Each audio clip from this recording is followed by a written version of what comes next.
අද අපේ මාතෘකාව ඩිජිටල් ලෝකයේ නිල් ආලෝකයට බිලිවන ඔබේ දරුවාගේ ඇස් පිළිබඳව.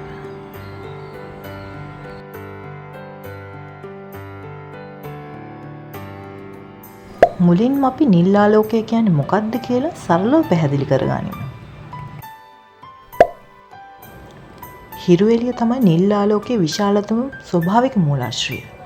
ඊට අමතරව ජංගම දුරකථන, පරිගණක, ටීවී මගිනුත් අපිට නිල් ආලෝකය නිකුත් කරනවා.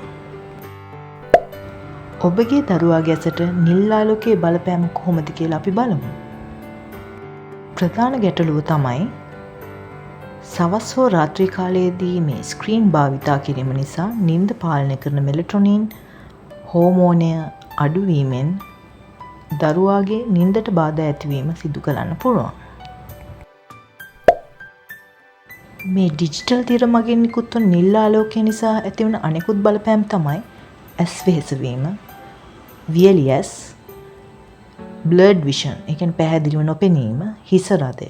මේ තත්ත්වයෙන් ඇස් ආරක්ෂා කරගන්නේ කොහොමද? ඒකට අවශ්‍ය හෙල්ත් ටිප්ස් ටිකක් අපි දැන් බලමු. විවේක ගන්න. හැම වෙලාවෙම තිරයත් එක්ක සේෆ් ඩිස්ටන්ස් එකක් තබා ගන්න. ඒ වගේම එලිමහනේ සෙල්ලම් කිරීමත් දරුවන්ට වැදගත්.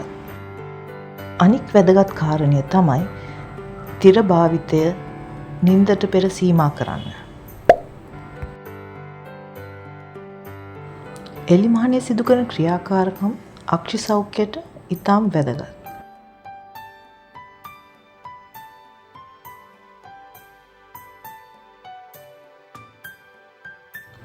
අපි දැන් බලමු World Health Organization එක කුඩා දරුවන්ට ස්ක්‍රීන් ටයිම් රෙකමන්ඩේෂන්ස් දීලා තියෙන විදිහ ගැන.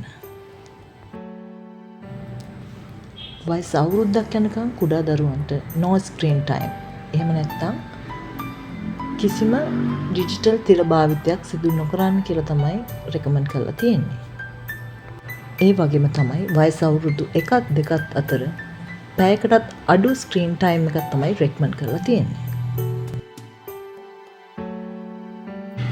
වැරදි ස්ක්‍රීන් හැබිට්ස් වලින් ඈත් කරලා ඔබගේ දරුවන්ගේ ඇස් ආරක්ෂා කර ගැනීම දෙමාපියන් විදිහට ඔයගොල්ලන්ගේ යුතුකමක්. තවත් වටිනා සෞඛ්‍ය සම්බන්ධ වීඩියෝ එකකින් අපි නැවත හමු වෙමු. Health Hub and Life Journey YouTube channel එකත් එක්ක එකතු වෙන්න. subscribe කරන්න.